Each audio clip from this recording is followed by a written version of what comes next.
Hi guys, welcome back to another episode of Life Unfiltered with Jax Van Rooyen. So I wanted to share a little bit about what I've been going through recently, and I've been experiencing a season of Eeyore, and if you know what that means, that's feeling a little bit blue or a lot blue. I've been going through a serious valley experience.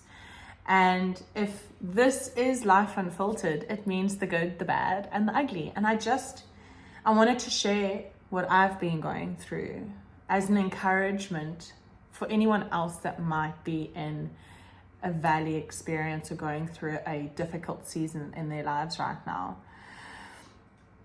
This past weekend, I was actually, and I want to qualify this. So apart from the normal life stuff that happens, right? The ebbs and flows as life ever unfolds. There is no reason for me to be feeling depressed. There is no reason. There is no external reason for me to be feeling depressed. Yet I found myself on my knees at 2:00 on Sunday morning weeping. the weeping, the ugly cry, something deep inside of me crying out. And I just remember saying, Lord, why? What's going on? I'm in so much emotional and mental pain. And there is no, I can't pin it on something. And I was just on my knees weeping before the Lord. And recently I've been feeling very disconnected, very untethered, very isolated. I used to say, there is a big difference between being alone and loneliness. That has taken on a different meaning in the season I'm currently in, because I'm not feeling lonely, I'm feeling alone. I'm just like, and I know that that's not true. I know I have a full life, but I've just been feeling so untethered and so alone. And if you're feeling that way, I just want you to know that you're not alone. I'm not alone. Even in the experience of aloneness, we get to do that experience of life in some way together. To know that experience isn't uniquely our own makes bearing the cross or bearing that burden a little easier, a little lighter. I do so much work in terms of mental grit and building muscles mentally, and I found myself just spending time with God through the snot bubbles and like cried shut eyes, trying to understand why I'm in so much pain. And I had this really strong prompting from the Lord that even in this really intensely painful experience, in this moment in my life, He is right here with me. I am not going through this alone. He is bearing witness to my pain.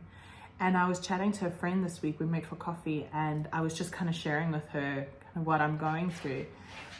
And I shared that, you know, the reality is, I, for the first time in my life, am not in a survival space. I'm not in a space of survival. I'm not striving. I'm okay. And I really felt a strong kind of prompting that now I have the strength to process some of that unprocessed trauma and hurt and let it go. And so as I was on my knees heaving over this past weekend, it really felt like a purging.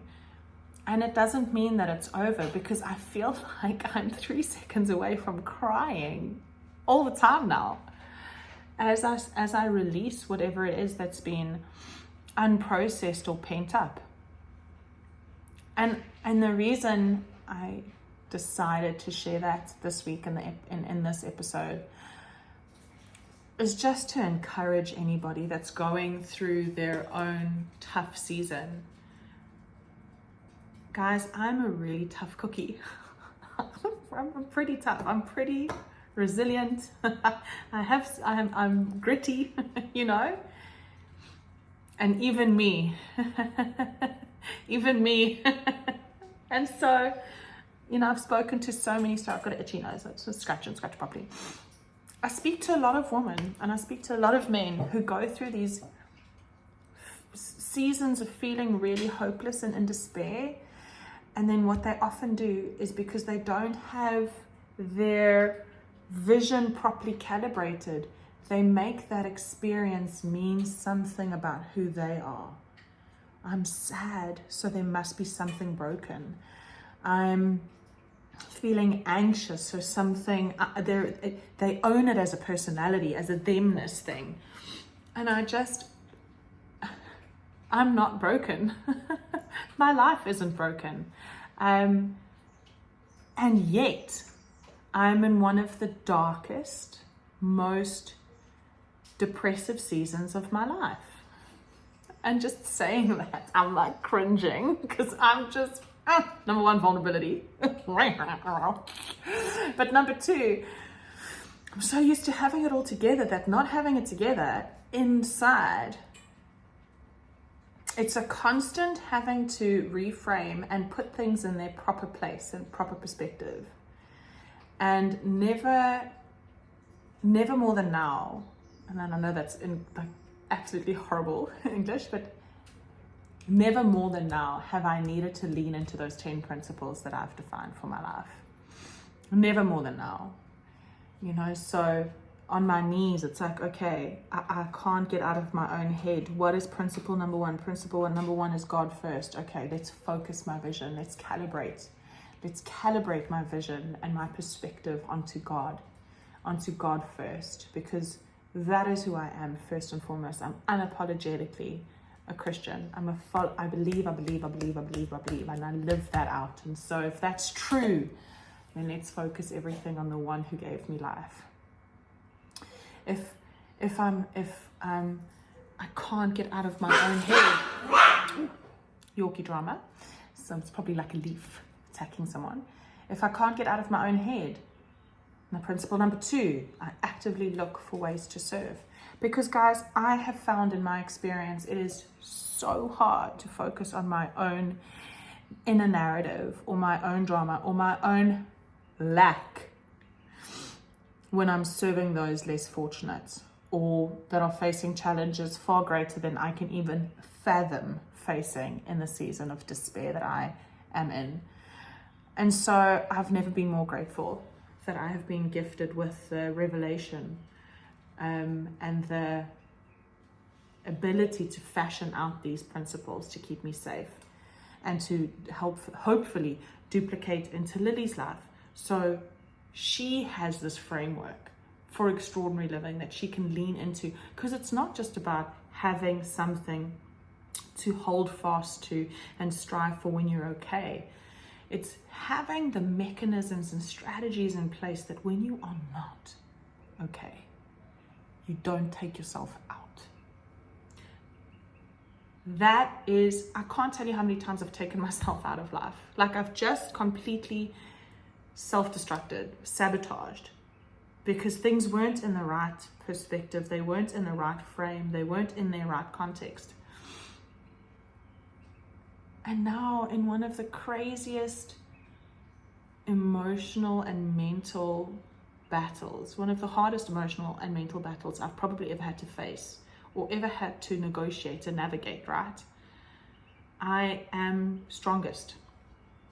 I'm strongest because I have taken the time to fashion these principles, to fashion these frameworks, to build buffers in my life so that if something goes wrong, I'm not taken out. I can deal. And you know, I can't be the only one that's going through some sort of mental and emotional transformation, so to reframe it positively, right now.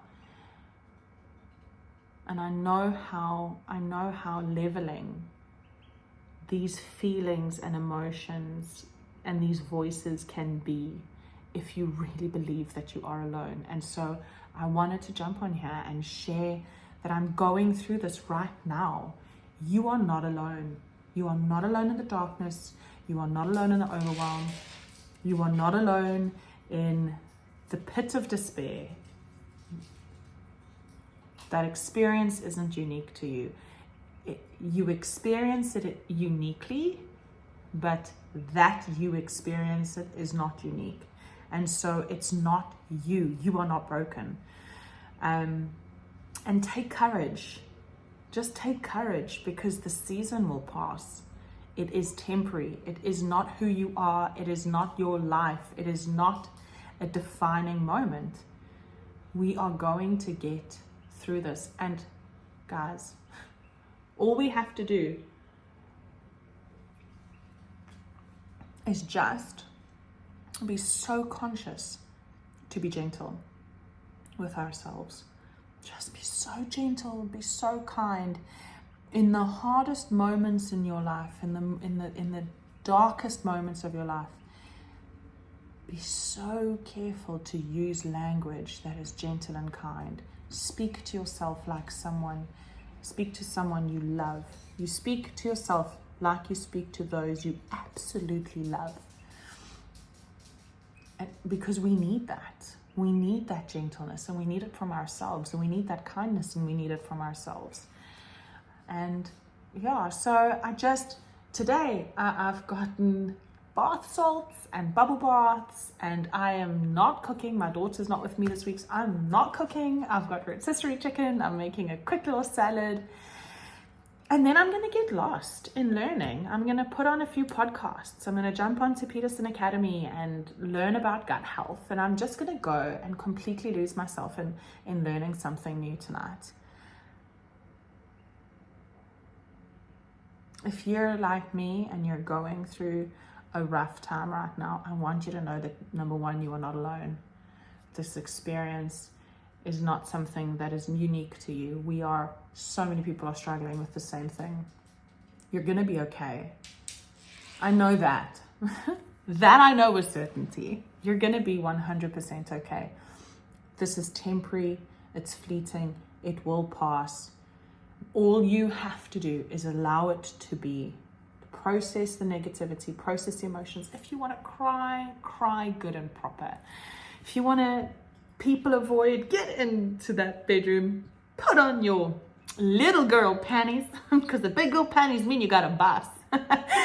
Get a chocolate. Allow yourself 24 hours to grieve and grieve properly, and then pick yourself up again the next day. My rule always, when facing anything incredibly rough, is to allow yourself 24 hours to grieve and process and just sit with it. 24 hours.